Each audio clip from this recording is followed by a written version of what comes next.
2022 की एक स्टडी के मुताबिक इंडिया के अंदर 31,000 रेप केस रजिस्टर्ड हुए हैं और ये तो सिर्फ रिपोर्ट हुए हैं। जो अगले 50 साल तक इंडिया में रेप करने से पहले लोग 100 दफ़ा सोचेंगे। अगर वो सोनाक्षी को बचपन से ट्रेन करता है और इतना अच्छा ट्रेन करता है कि वो जो डिफेंस भी सिखाए कि अगर कोई अल्लाह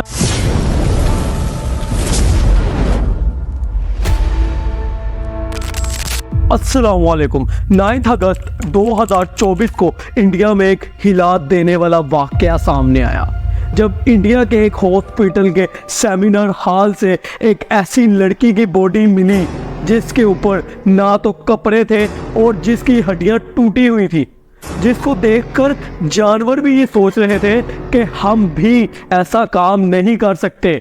उसकी आंखें फोड़ी हुई थी, उसकी उंगलियां काटी हुई थी, उसकी हड्डियां तोड़ी हुई थी, उसकी एक टांग का रुख दूसरी तरफ था और दूसरी का दूसरी तरफ, यानी उसके साथ बहुत ही ज्यादा जालिमाना सलूक किया गया था। उस दिन किसी ने कहा ये मर्डर है, किसी ने कहा ये रेप है और तो और किसी ने कहा कि ये सुसाइड है। मैं आप लोगों से ये पूछना चाहूंगा कि सुसाइड के अंदर आप अपनी बॉडी के पार्ट्स काट सकते हो, आप अपनी आंखें फोड़ सकते हो, आप अपने दांत तोड़ सकते हो? नहीं, ये ना तो रेप केस था, ना मर्डर केस और ना ही सुसाइड केस, बल्कि ये से बहुत ही ऊपर की चीज थी। ये बदला था उन लोगों की तरफ से जिन्होंने इस लड़की से बदला लिया। ये लड़की एक ऐसी चीज हमारे सामने लाने वाली थी कुछ ही दिनों तक, जो चीज देखकर और सुनकर आप सबके रोंगटे खड़े हो जाने थे। वो इतनी खौफनाक चीज थी। जी हाँ दोस्तों, ये लड़की इंसानी बॉडी के जो पार्ट्स स्मगल हो रहे थे उसके ऊपर पूरी डॉक्यूमेंट्री लिख रही थी। पूरे नोट्स इसके पास रेडी थे, लेकिन वो नोट्स अफसोस के साथ कभी भी हमारे सामने नहीं आएंगे, क्योंकि इस लड़की की मौत के साथ उन नोट्स का चैप्टर भी हमेशा के लिए क्लोज हो गया। दोस्तों, आज की वीडियो हमारी बिल्कुल ही डिफरेंट होने वाली है। जिन यूट्यूबर्स ने वीडियो बनाई है इस लड़की के मर्डर के ऊपर, अगर आपने मर्डर की हिस्ट्री जाननी है, आपने रेप की हिस्ट्री जाननी है, आप उनकी वीडियोस देख सकते हो। मेरी वीडियो टोटल डिफरेंट वीडियो है। मैं इस वीडियो के अंदर कुछ कानून बताऊंगा कि अगर वो कानून इंडिया के अंदर होते तो इंडिया के अंदर ये रेप के केस ज़्यादा ना होते। 2022 की एक स्टडी के मुताबिक इंडिया के अंदर 31,000 रेप केस रजिस्टर्ड हुए हैं और ये तो सिर्फ रिपोर्ट हुए हैं। जो रिपोर्ट ही नहीं हुए, जो दूर दराज इलाकों में हुए हैं, उनका कोई हिसाब नहीं। 31,000 रेप केस, ये बहुत ही हिला देने वाली और चौंका देने वाली न्यूज़ है। दोस्तों, आज की वीडियो में मैं आपको बताऊंगा कि आप अपनी बच्चियों को कैसे इन रेपिस्ट से और ये जो गंदे लोग हैं जो मर्डर कर देते हैं लड़कियों का, इनसे बचा सकते हो। आज की वीडियो में मैं आपको इनकी ट्रेनिंग्स बताऊंगा और कुछ हिस्ट्रीज बताऊंगा जिसको देखकर आप अपनी बच्चियों की हिफाजत कर सकते हैं। इसलिए इस वीडियो को एंड तक लाजमी देखिएगा, बहुत ही ज़्यादा काम की होने वाली है आज की ये वीडियो। दोस्तों, इंडिया बहुत ही ज़्यादा तरक्की कर रहा है, इनकी इंडस्ट्री बहुत ही ज़्यादा ऊपर जा रही है, इनकी करेंसी अच्छी हो रही है। ये अपनी कंट्री के अंदर प्लांट्स लगा रहे हैं, कार्स के, मोबाइल्स के, डिफरेंट किस्म की चीज़ों के। बट इंडिया को जो दो चीज़ें बर्बाद कर रही हैं वो इनका कल्चर और दूसरी चीज़ पोर्नोग्राफी है। इंडिया दूसरे नंबर पर आता है पूरी दुनिया में से वो कंट्री जो पोर्नोग्राफी देखती है। अगर इंडिया से ये दोनों चीज़ें ठीक कर दी जाए तो इंडिया बहुत ही ज़्यादा तरक्की करेगा और इन फ्यूचर ये चाइना को भी टक्कर दे सकता है। लेकिन अगर इंडिया का कल्चर ठीक किया जाए और इंडिया में पोर्नोग्राफी बंद की जाए। दोस्तों, एक यूट्यूबर है मोहक मैंगल, वो कहता है कि ये जो लोग कह रहे हैं कि अफगानिस्तान, सऊदी अरेबिया और कोरिया जैसा अगर ला इंडिया में भी नाफज हो जाए तो रेपिस्ट नहीं जिंदा बचेंगे, रेपिस्ट को सजाए मौत होगी और इंडिया में रेप्स खत्म हो जाएंगे, लोग ये बिल्कुल गलत कह रहे हैं। मोहक मैंगल साहब कह रहे हैं हमारी कंट्री में जो इन्वेस्टमेंट्स होती हैं वो पुलिस पर होनी चाहिए कि पुलिस रेपिस्ट को जल्दी पकड़े। अगर सऊदीया जैसा, अफगानिस्तान जैसा इस्लामिक लॉ इंडिया के अंदर आ जाता है तो रेपिस्ट और रेप्स करेंगे। क्योंकि उनको पता है कि ये मुकदमा कभी भी अदालत पास नहीं करेगी और उनको कभी भी सज़ा नहीं होगी, इसलिए रेप में इजाफा हो जाएगा, उनका ये कहना है। मैं कहना चाहूँगा मोहक, आप भी गलत सोच रहे हो। इस्लामिक लॉ के बारे में आपको बिल्कुल भी नहीं आइडिया। अफ़गानिस्तान और सऊदी अरब में जो इस्लामिक लॉ है, अगर आप उसको गौर से पढ़ें तो आपको पता चलेगा कि अगर कोई गैर शादीशुदा रेप करता है तो उसको 100 कोड़े मारे जाते हैं, और हमारी स्किन 100 कोड़े हजम नहीं कर सकती। 100 कोड़ों से पहले वो इंसान मर जाएगा। और अगर शादीशुदा इंसान है जिसने रेप किया है तो उसको संसार किया जाएगा। और संसार क्या होता है, ये बेसिकली आदमी के हाथ को बांधकर उसे एक मैदान में छोड़ दिया जाता है और पत्थरों के साथ मार मार कर उसकी जान निकाली जाती है। अगर ये दोनों सजाएं आप खुलेआम रोड के ऊपर किसी इंसान को दोगे तो मैं आपको शर्तिया ये कहता हूं कि अगली दफा कोई भी इंसान रेप करने से पहले 100 बार सोचेगा, क्योंकि संसार की सजा बहुत ही ज़्यादा बुरी है। आप किसी को फायर मार दे, गोली मार दे, वो उसी टाइम मर जाएगा, उसको इतनी पेन नहीं होगी। किसी की गर्दन काट दे, वो उसी टाइम मर जाएगा, उसको इतनी पेन नहीं होगी। लेकिन संसार इतने इतने पत्थरों से आपने अगले की जान निकालनी है, ये बहुत ही ज़्यादा डेंजरस प्रोसीजर है।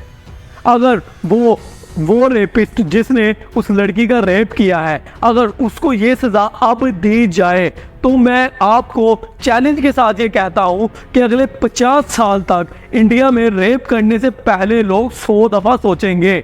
अगर उसको खुलेआम संसार किया जाए, पत्थर मार मार कर उस गंदे इंसान को संसार किया जाए, तो इंडिया में लोग 100 बार सोचेंगे दोबारा रेप करने से पहले। और मैं आपको ये कहना चाहूँगा कि अगर कानून इस्लाम के मुताबिक है तो ये कैसे हो सकता है कि अदालत इस्लाम के मुताबिक ना हो, पुलिस इस्लाम के मुताबिक ना हो। और इस्लाम में तो लेजीनेस को बहुत ही गंदा तस्वुर किया जाता है। इस्लाम के अंदर चुस्ती है, फुर्ती है। अगर इस्लाम के मुताबिक लॉ होते हैं तो अदालत भी आपकी फास्ट होगी, आपकी पुलिस भी फास्ट होगी और जल्द से जल्द मुजरिम को पकड़ेगी।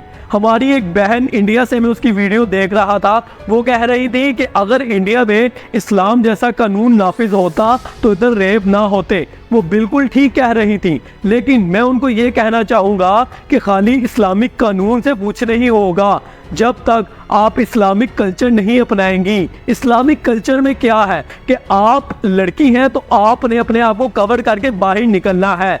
आपने जो अपनी ज़ीनत है, अपनी खूबसूरती है, वो अपने हस्बैंड को दिखानी है। इसके अलावा आपने दुनिया में अपनी खूबसूरती के चर्चे नहीं फैलाने, आपने वीडियोस बना के नहीं डालनी, आपने बगैर दुपट्टे के बाहर नहीं जाना। इंडिया को जिस चीज़ ने बर्बाद किया है उनमें से एक चीज़ ये भी है कि इंडिया में जो लड़कियों के ड्रेसेस हैं वो बहुत ज़्यादा ख़राब हो चुके हैं। अगर आप अपने ड्रेसेस ठीक करती हैं और इस्लामिक कानून आपकी कंट्री में नाफिज होता है तो रेप बिल्कुल बंद तो मैं नहीं कह सकता, लेकिन बहुत ही ज़्यादा कम हो जाएंगे। दोस्तों, ये पोर्नोग्राफी बहुत ही ज़्यादा गंदी और बुरी चीज़ है। एक लड़का था जो छोटी बच्चियों के रेप करके उनको गला दबाकर मार देता था। जब वो लड़का पकड़ा गया तो उसका इंटरव्यू लिया गया कि तुम्हारे अंदर इस किस्म का दरिंदा कैसे पैदा होता था कि तुम छोटी सी मासूम सी बच्ची का रेप करते थे और उसके बाद उसे मार देते थे। वो बताता था कि मेरे पास शादी करवाने के पैसे नहीं थे और मेरे फ़ोन के अंदर पोर्नोग्राफी बहुत ही ज़्यादा पड़ी हुई थी। मैं बहुत ज़्यादा पोर्न मूवीज़ देखता था और बड़ी लड़कियों को फंसाना, उनको लेके आना बहुत ज़्यादा मुश्किल होता है, इसलिए मैं बच्चियों को अगवा करता था और उनका रेप करके उनका गला दबाकर उन्हें मार देता था ताकि लोगों को ना बता सके। तो दोस्तों, इसके अंदर सबसे ऊपर क्या चीज़ आई? दोस्तों, पोर्नोग्राफी। पोर्नोग्राफी देखने से आपके अंदर के जज्बात बहुत ही ऊपर चले जाते हैं।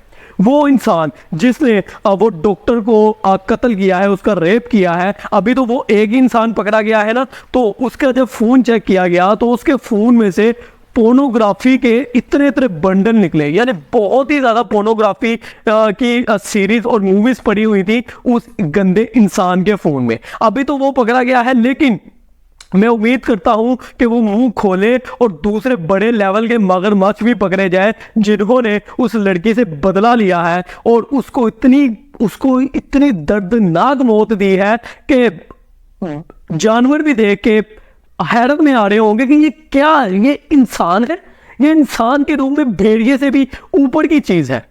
दोस्तों मैं आपको कहना चाहूंगा कि आप भी अपनी बच्चियों को बचाएं। देखिए तालीम तो हमने अपनी बच्चियों को देनी है, हमने अपनी बच्चियों को डॉक्टर भी बनाना है, इंजीनियर भी बनाना है, टीचर भी बनाना है, सब कुछ बनाना है, लेकिन उसके साथ साथ सेल्फ डिफेंस आपकी बच्ची को लाजमी आना चाहिए। आपने काफ़ी देर पहले एक मूवी देखी होगी अकीरा के नाम से, जो कि सोनाक्षी की मूवी थी। उस मूवी के अंदर आपने देखा है कि वो कैसे अपनी बच्ची को ट्रेन करता है वो इंसान, क्योंकि वो जिस एरिया में रहता है वहाँ तेजाब फेंक देते हैं बच्चियों के मुंह पे, इसलिए वो जो उसका अकीरा का बाप होता है वो सोनाक्षी को बचपन से ट्रेन करता है, और इतना अच्छा ट्रेन करता है कि वो जब बड़ी होती है तो वो 3-4 लड़कों को तो ऐसे ही टपका देती है, इतनी यानी स्ट्रोंग हो जाती है। हमारी बच्ची जब इसके पास कोई रेपिस्ट आएगा या इसका कोई मर्डर करने आएगा, अल्लाह ना करे आए, तो इसके पास पुलिस भी नहीं होगी उस टाइम, इसके पास इसके भाई भी नहीं होंगे, इसका बालद भी नहीं होगा, उसके पास सिर्फ तब वो खुद होगी और उसका हौसला होगा। इसलिए उसको ऐसा बनाए कि 3-4 लड़के तो वो ऐसे ही टपका दे। उसको इतने कराटे आने चाहिए, उसको मार्शल आर्ट आनी चाहिए। इसलिए दोस्तों अपनी बच्चों को डॉक्टर इंजीनियर सब कुछ बनाएं, लेकिन उनको सेल्फ डिफेंस भी सिखाएं कि अगर कोई अल्लाह ना करे आपके साथ ऐसा सीन हो जाए तो उस लड़के की आंखें भी निकाल दो और उसकी हड्डियां भी तोड़ दो जो ऐसा गंदा और घिनौना काम करता है। सो दोस्तों इसी के साथ अल्लाह हाफिज, और अगर वीडियो अच्छी लगी है तो इस वीडियो को आग की तरह फैला दें, और मेरी तमाम भाइयों से, टीचर से गुजारिश है कि अपनी बहनों को, बेटियों को मजबूत करें, स्ट्रॉन्ग करें, और वो जिस डॉक्टर का रेप और मर्डर हुआ है उसके कातलों को सज़ा मिलनी चाहिए, चाहे वो कितने भी स्ट्रॉन्ग क्यों ना हो, चाहे वो कितने भी बड़े गैंगस्टर क्यों ना हो, उनको सज़ा मिलनी चाहिए और उनको संसार करना चाहिए। इंडिया के किसी बड़े स्टेडियम में लाकर उनको पत्थर मारने चाहिए, उसके बाद गोलियां मारनी चाहिए, ताकि कोई भी इंसान ऐसा करने से पहले 100 बार सोचे। इसी के साथ अल्लाह हाफिज। पाकिस्तान जिंदाबाद।